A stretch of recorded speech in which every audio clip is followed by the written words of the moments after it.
Yuji Itadori cannot rest until the return of the Honored One. And yeah, you heard me correctly. Let's talk about it. So, as I'm sure you know, it was just revealed in Modulo that Yuji is now functionally immortal. He does not age, which puts him in a place where he is being left behind by everyone he knows and loves. But what if I told you that Gege Akutami planted the seeds for this in symbolism within Yuji's domain expansion at the end of JJK, which might help us figure out what's in store for him in this sequel? Okay, so first of all, Gege Akutami injects a ton of real-world mythology and religion into his series, and perhaps none more than Buddhism. And in Yuji's domain in particular, there are some heavy references to Buddhist figures, and in particular, to bodhisattvas. And y'all, forgive my pronunciations all throughout this video because I'm probably gonna butcher it. But the first I want to reference is the one that's depicted in this statue right here, which appears in Yuji's domain, and in particular, at the moment where Yuji gives Sukuna an act of compassion, right? He says, hey, relinquish Megami's body, rejoin me, and I will let you live. And this pisses Sukuna off, right? He says, are you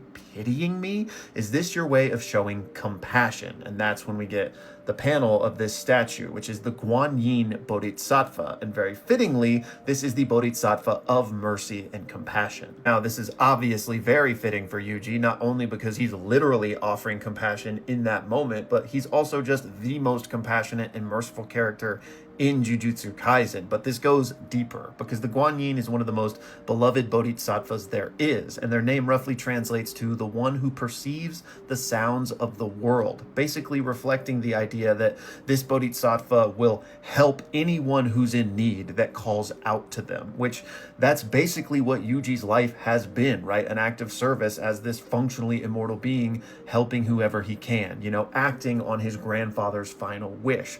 But looking to Modulo, that gets even more interesting because, well, first of all, a lot of people need help in Modulo, right? But in particular, the central conflict in this series hinges on this relationship between Kalyans and cursed spirits and how these two different societies interact with these special types of beings, right? And we know that in the Simorian case, specifically with Oski here, there's been this plot point of hearing the Kalyan cries, or the cursed spirits of Earth's cries, which are not exactly Kalyans, but are at least similar enough that it causes their third eyes to cry, and they can hear them. At least some of them can, right? There are these sounds of these beings that need help. It's just interesting to think about, like, what might Yuji be perceiving being compared to this Guanyin Bodhisattva that can hear the cries of those that need help? And what has Yuji kind of evolved into over the past 80 years? Might his viewpoints on cursed spirits have changed? It's certainly interesting to think about how the Simorians themselves would view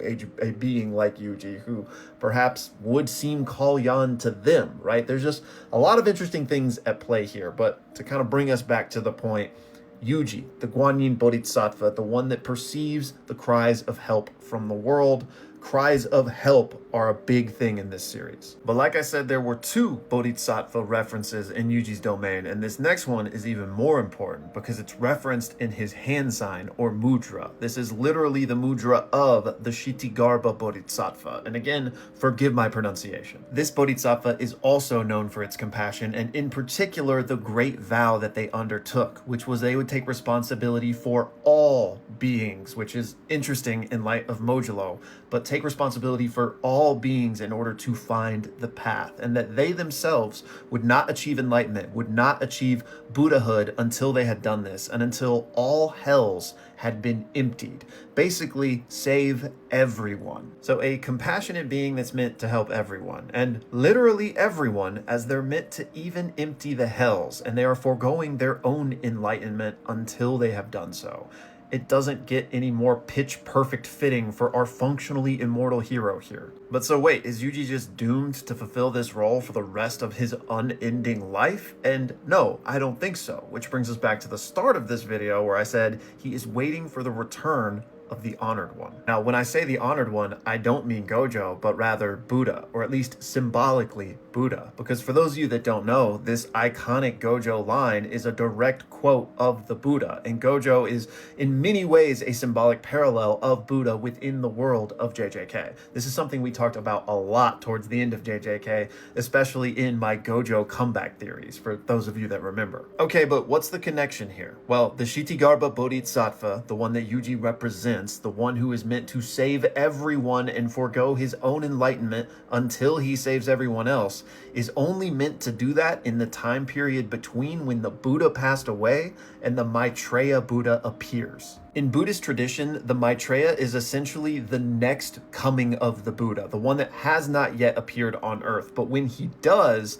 he will basically help everyone achieve enlightenment and usher in like a new age of compassion and understanding. So if we place this framework on JJK, Gojo was the Buddha. He achieved his enlightenment, but then he passed away, which then leads to Yuji's awakening as the compassionate Bodhisattva, right? The Kshitigarbha of the new era, meant to usher and guide those until the Maitreya can arrive. So who might this Maitreya figure be in Modulo, this character that will help usher in the new era of compassion and understanding, which is obviously at the center point of this story, right? We need compassion and understanding between these two societies. And I think likely it's one of these three, with an honorable mention to Cross if he hasn't, kicked the bucket.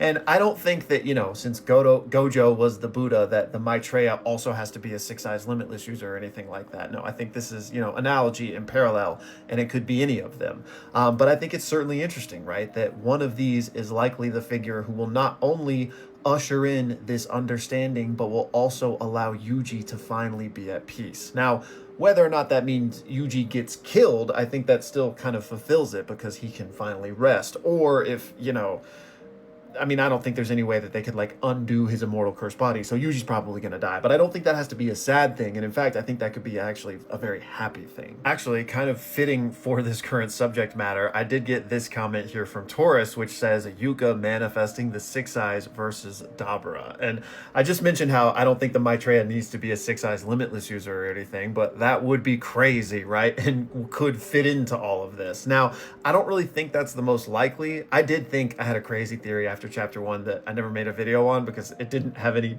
evidence, but I was like, what if Yuka has the Six Eyes?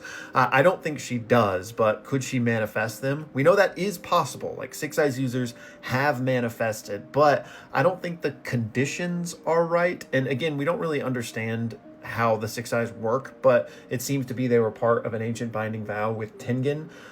So considering the mergers aren't really a thing anymore, which seemed to be what caused the Six Eyes to manifest, it doesn't seem like that would be happening right now against Dabura. But again, anything's possible, and if it did happen, this would be our candidate for the Maitreya for sure. Random thought, but if we do have some sort of Maitreya figure enter the story and Cross is truly dead, it would be interesting to think if Maru has any sort of evolution the same way that Maki did once Mai passed away. Now, we don't know if they're the same type of twins that Maki and Mai were, but it would be interesting. And then I actually got another comment that plays into this subject matter as well, where Robert said, could Dabura be the reincarnation of Sukuna? And we've actually talked a lot about potential reincarnations in this series. And I do think basically any of those are possible, but it's whether or not anything would be as on the nose as oh, that is Sukuna's reincarnation or that is Gojo's reincarnation. Dabura would obviously be very fitting, also being somebody incredibly strong. And we do know that Sukuna wanted to try a different path should he get another shot at it. So it could be a good examination of is Dabura Sukuna on that different path? And I think it's totally fair to interpret it that way. But whether or not something would happen in the story to explicitly let us know that, I think is another thing. And again, I'm not saying it's not possible, but I wouldn't expect that per se. And then I got a couple other questions that kind of loop into this same subject as well, starting with this one from Aji, who essentially wants to know what I think is going to happen with this Kalyan cursed spirit thing. And y'all can pause to read the entire thoughts here. But the first thing I'll say is that Aji is presuming that Kalyans were created from positive cursed energy, the same way cursed spirits are created from negative cursed energy. And while that could be true, because we really don't know how Kalyans are created, we don't know that that's true. So we don't know that Simorians leak positive cursed energy or anything like that. If they do, then maybe there is some sort of canceling out that could occur, but again, that's theory at best right now. So my best guess for how this Kalyan curse spirit thing gets solved is either Yuji plays a foundational role, again representing these bodhisattvas of compassion, the Guanyin who can hear the cries for help from all things, right? And the Shitigarbha who is helping everyone, including those in hell. Like, it could make sense for him to come in and maybe have something to offer here. Or more than likely, it will be this Maitreya figure. And I'm using that term loosely. It's not necessarily going to be like one person like Yuka or Maru. Like, maybe it's the combination of all of them brokering this piece together, which honestly makes more sense. But I do think there will be some sort of solution here, maybe with the Samorians being able to help humanity kind of cope with the cursed spirits. And finally, I got a few questions from Master here about Mahito, where he says, if sorcerers can't kill cursed spirits, could that give Mahito a way to come back where he wouldn't have to fear being killed by Yuji, because Yuji wouldn't be able to? And maybe, like, I don't know if that would stop Yuji, you know what I mean? Unless, again, he has kind of evolved to this point where he would even help Mahito if he was able, but, you know, that's a whole other discussion. You know, I'm not going there necessarily, but who knows? But I also don't think Mahito is, like, in control of his own comeback and is just, like, waiting for Yuji to die. No Disaster Curse has had that ability before. It's not to say that he couldn't have it, but I still think he's likely just a fragment on that soul pathway waiting to speak with Yuji. And then both Master and Aji talked about how cool it would be to see the Disaster Curses interact with the Samorians and just how they would get along. And I too am fascinated by that idea. And, you know, maybe we'll see some of that with Mahito in this series, depending on if he does incarnate or come back in any form or fashion. But yeah, I mean, I think they likely would get along, if either because clearly the Samorians have some sort of connection, even with Earth cursed spirits, or just because we know that they would probably do their best to just take advantage and manipulate that empathy, if nothing else, right? Because they just want to get the means to their own end, and if they can use the Samorians to do that, then they would. But they might actually just get along. Anyways, I think that's going to do it for this one. And to kind of circle us back around here, I just want to say I love all of the symbolism that Gege is layering into this series and the way that it's continuing off what he set up in JJK. So please let me know all of your thoughts on what we've talked about here. And as always, thank you for watching.